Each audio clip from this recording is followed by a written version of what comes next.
Alrighty, everybody. Steve here, the retired hobby tech guy, and today what we're going to be doing is taking a look at Tinkercad, and we're going to make a hex shelf, a stackable storage solution, and see how that pops out on the 3D printer. We're going to be using our Creality K2 Plus, but first we need to go to Tinkercad.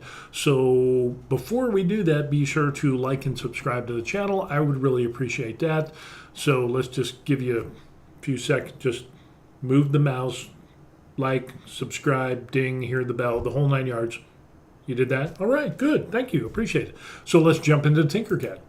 We'll jump into Tinkercad here, and what I wanted to do was to create a shelf, a hex shelf, or some way to display minis.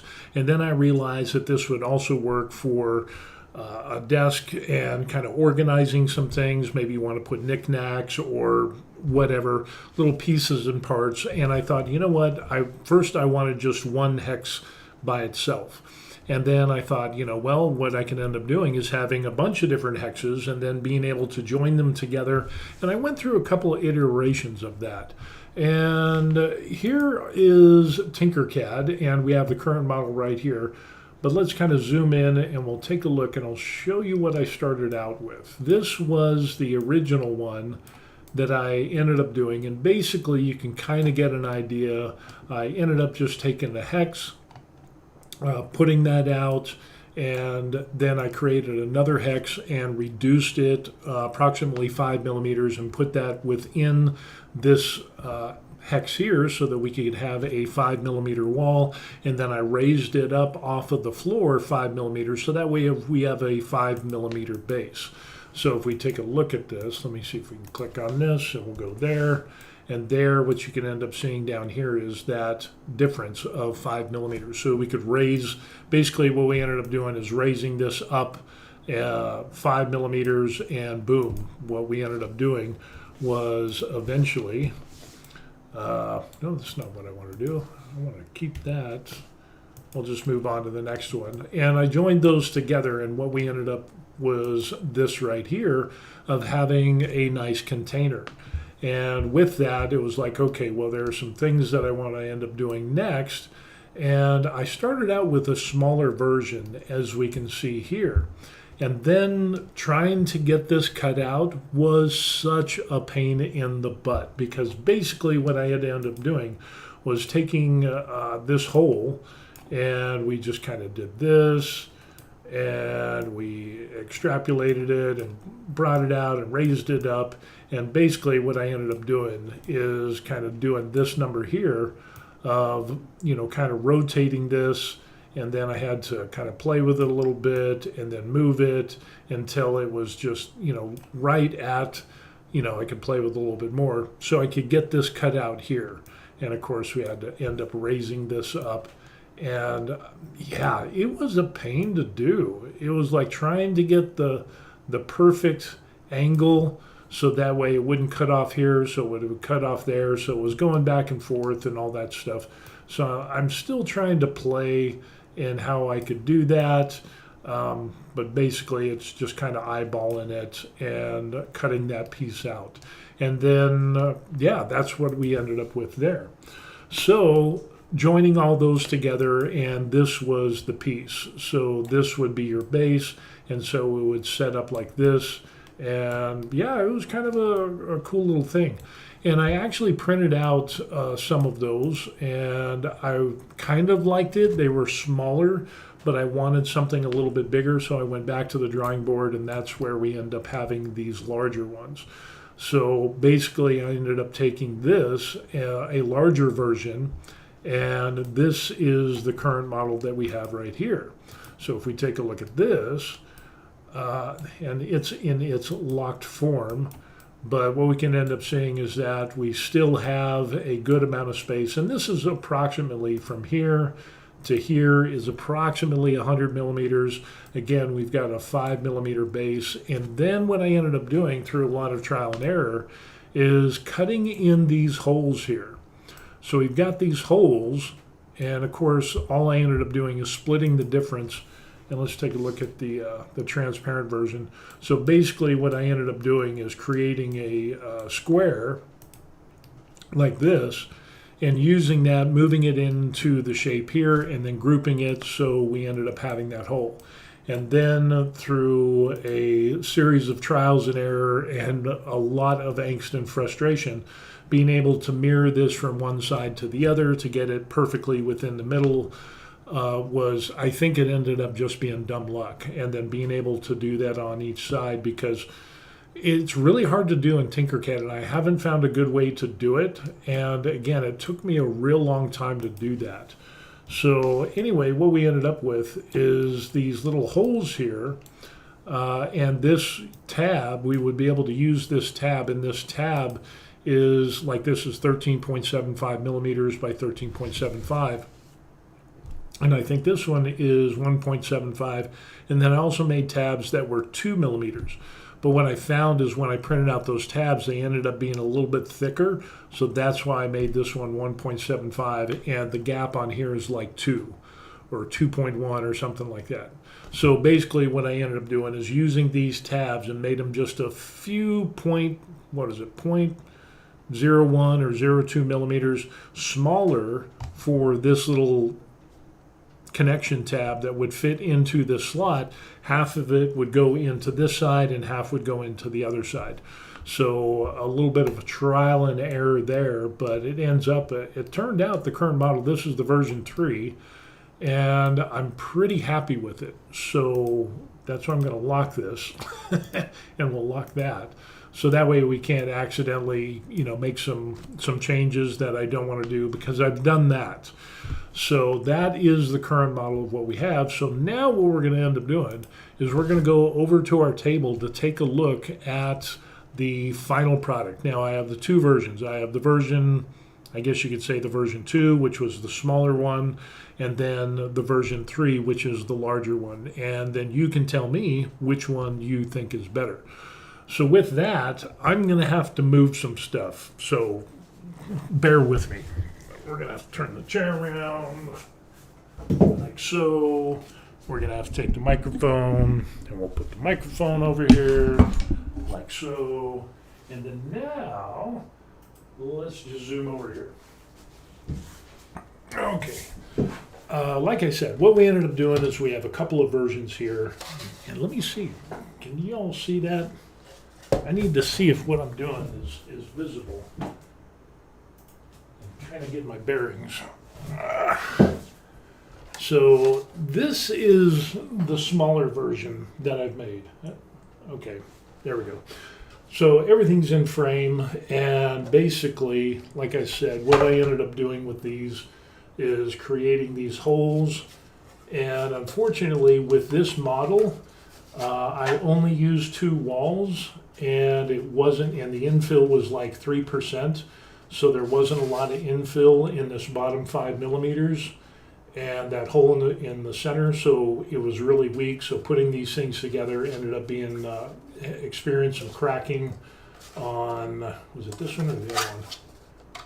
Yeah, we got a little bit of cracking, if you can see right there. Just because it just, I kind of fit forced, and some of these tabs were just a little too big, and I forced it and it cracked the model. So, but even with that, basically with this version, we still had a little bit of a gap here. And the problem is that these tabs were too big. And so I needed to make them a little bit smaller. So in the version 3, I ended up correcting that, and it kind of turned out well. So you could stack these and put them together. So the whole idea was something like that. Or you could end up stacking them one on top of the other, like so. And you could display models or things like that. The problem is when I started doing this, I was realizing the tabs wouldn't match up. So while this looks kind of cool in this configuration, like this, if you wanted to put another one here, like on the other side, the tabs wouldn't match up at all. So, I mean, they could match up here, but they wouldn't match up on the bottom. So I don't know what I was thinking when I was doing this. I just thought, hey, this looks cool, and then I ran with this, and then when I started playing with the different configurations, I was like, yeah, this is about as good as this is going to get. But if I really want to be able to stack more, these slots need to line up perfectly. And so, yeah, that's what brought us to the version 3. So the version 3 is a lot bigger in the fact that now we have more material, we have more real estate here. And like I said, this is approximately 100 millimeters, I think. Let's get Mr. Ruler out. And we'll take a look. And I'll show you what we got. So that is approximately, usable area is probably about 98 millimeters. So it's basically 100. Yeah, basically 100 millimeters. And then the depth of that is approximately 94. So you got a decent amount of real estate here, and then the back isn't, you know, if we look at that, it ends up, it's about 175 millimeters or almost 7 inches from end to end. And then we look at the measurement this way. We're looking at, that's about almost 7 3/4, something like that, 190, maybe 195 millimeters all the way across. So we've got a decent amount of real estate there.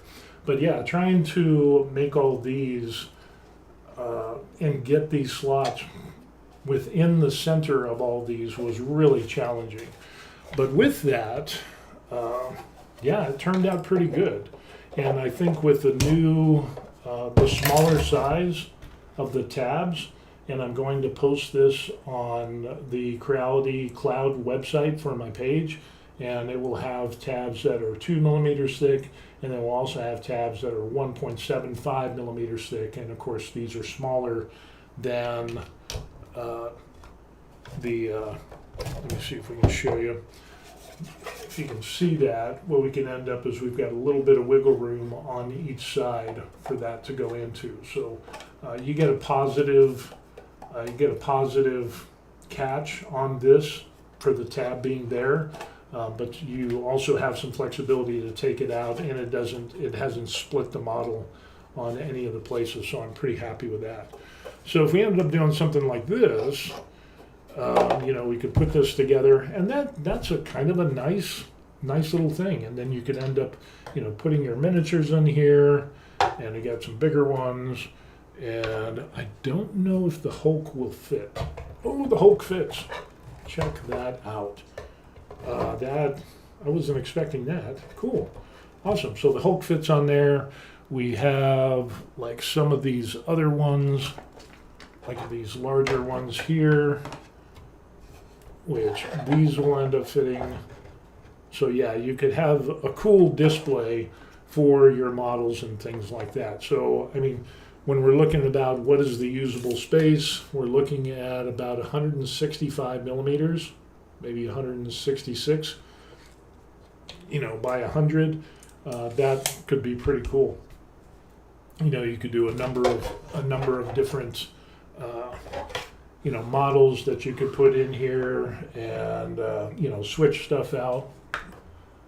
So yeah, I just ended up. This was kind of a cool little project that I ended up doing, and it ended up. I'm really going to enjoy this.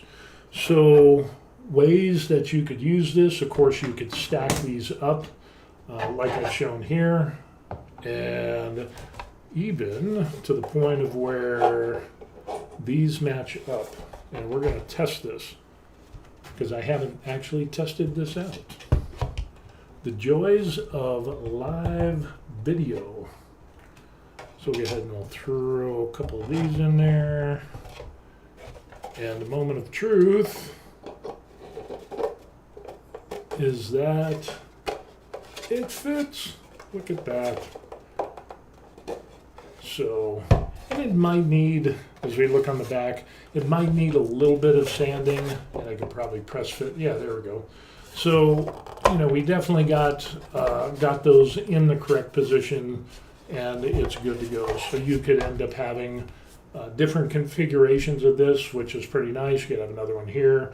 And what I ended up doing is you could probably secure this onto the wall or a surface with using 3M tape, which would be pretty good. So you could use these individually, or you could set them together. Now let's see if I can get this apart. There we go. So yeah, it works out pretty good. The fit and finish on these ended up being pretty nice, in my opinion. We definitely got some, and it's Tinkercad. You know, I ended up doing a little bit of the fillet on here, but we still get a little bit of weird, if you can see that in there, a little bit of a weird look on that. But it is what it is because it's Tinkercad, and I don't know how to do any better. So with that, that is our test shelf. And eventually we're going to be taking this and throwing it, like I said, up on the Creality Cloud. So if I wanted something a little bit more permanent, then what I could end up doing is always gluing these, and, you know, with some CA glue, E6000 or whatever, epoxy, whatever it is, you could set this up into a configuration, glue it so it's permanent, and then use the 3M tape if you wanted to mount it on a wall, or just set it on a desk and have a cool little display. So yeah, that's what I ended up having. It's ended up being a cool little project for miniatures and doing all those kinds of things. And I just think it turned out kind of cool. So if you like this, do you like this one, or do you like this one here? Now again, this will hold some miniatures, but it's a little bit smaller. Which is still all right, but considering that these slots and the holes aren't exactly precisely measured, this would be like the only configuration unless you ended up just stacking these one on top of the other. So, you know, I think this one is it's a little bit deficient and lacking compared to this one that we have here. So anyway, yeah. Like and subscribe. If you like this, if there's any suggestions or tips that you have for this, then put them in the comment section down below, or shoot me an email at officialthevariedlife@gmail.com. And it ends up, the Hulk approves. So let's get back to the desk and we'll finish up this video. So we're going to go back and we're going to move the microphone, and we're going to go back to our desk display. Turn our chair around,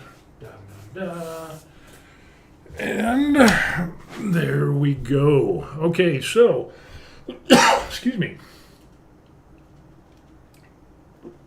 So there it is. We finished up the little Tinkercad thing, and if we go back to Tinkercad, what we ended up doing is basically kind of a little overview. We ended up taking a hex and kind of doing that. We made a hole and kind of did some cool stuff, and we had a smaller version that we saw there where the slots and the holes weren't exactly in the center, and then I adjusted it. I made it a bigger one, and that's what we ended up there. And then we printed it out on our K2 Plus, and it worked out pretty good in my opinion. So anyway, even though Tinkercad isn't really a CAD program, it is. I mean, people do some really cool stuff with Tinkercad. I'm trudging through as best I can, but I'm making these simple little things, and like I said, I'm going to post them on the Creality Cloud. And if we take a look at that, we'll kind of show you what we end up having here. Creality Cloud, and boom, there's my page. And why is it in dark mode? I don't know. But we have the Varied Life there, and I've made a number of things here. So I started off with like a single airbrush stand to be used with 3M tape, and then I made a self-supporting one. I ended up doing a paintbrush holder stand that holds a bunch of different paintbrushes. Then I made a smaller one because somebody wanted one that only had 20 holes. I ended up making a build plate holder for the K2 Plus, or, you know, you could kind of resize it and, you know, fit other build plates. And then I did a Creality RFID spool drawer thing, which ended up doing that. And then the most recent was the Stanley Dual Melt Pro Glue Gun Holder caddy.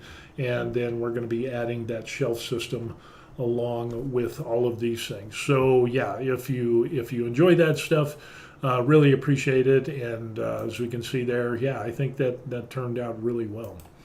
So that's what we ended up doing with Tinkercad. We printed it out. I think it ended up, the print time, I used 3 walls for the walls, and then I used a 20% infill with gyroid, which gave the rigidity that we needed so that I didn't blow out the holes when you put the tabs in there, and it would keep it from splitting. So 20-25% would be good.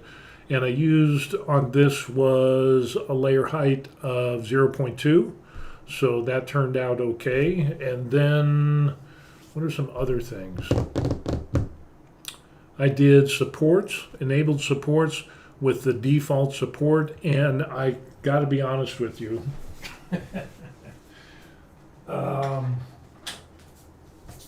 Getting the supports out of that right there was, oh, that was a pain. It was a pain. And there's six of these, and that ended up just being, had to use my X-Acto knife, had to use little wire and stuff to try to dig all that stuff. It was a pain in the butt, but in the end, having those tabs and being able to connect those pieces together was worth it. And maybe I ended up spending 10 minutes digging out the supports. So yeah, it ended up being okay. I didn't use tree supports. I just used the default support settings. So I don't know if tree supports would be any better and easier, but it is what it is, and it worked out fine. So with that being said, yeah, that will be coming to the Creality Cloud, and when I do that, I'll just do another video when I finally get all those things posted.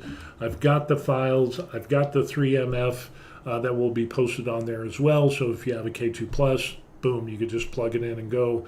And I did print those out in the Creality Hyper PLA. And some people have been asking me, what are the settings? Well, you should calibrate your filament for your machine, for your location, for your environment, heat, humidity, all of that stuff. But I have noticed that a lot of people have had to bump up the temperature of their nozzle and their bed about 5 or 10 degrees to get really good results from that Hyper PLA from Creality. Basically, they have their recommended settings. People have had to increase the heat of the nozzle and the bed temp after going through the calibration. So yeah, it's definitely worth going through and doing your own calibration for your filament. That way you set it, you forget it, and you're good to go. So anyway, that's what we ended up having, doing that today. So there it is. And yeah, we'll leave that little parting shot there. Man, why is my picture so small? I don't understand. Maybe we can do something to fix this. So you can zoom in a little bit, and there we go. So with that being said, I would appreciate a like and subscribe to the channel. We're going to be doing more 3D printing stuff and also Tinkercad, and then eventually getting back into printing miniatures and painting miniatures. So we've got that going for us. So the like and subscribe, I would really appreciate that. If you notice the ticker on the bottom there, those are people who have bought me coffee, and you can do that if you want to do me a solid. There's a link in the description box. And then if you want to get in touch with me, there is the email address, official thevariedlife@gmail.com, and I answer every single one of my emails. Comments are kind of hard because I've got over 230,000 views on my videos over time, and it's getting hard to respond to every single comment. But if you absolutely need to get in touch with me, the email is the place to go. I even answer the crazy people. And if you're doing hobby stuff and printing and miniatures and all that crazy stuff, we're all part of the crazy family. So you're welcome to hang out here with the other crazy people that are here. All right. With that being said, again, much respect to the people who bought me coffee. I really appreciate that because I love my coffee and my lattes. But with that, we're going to close this out and say goodbye, and we'll see you on the next video. Peace. There it is. We're done. Another one down. Good stuff.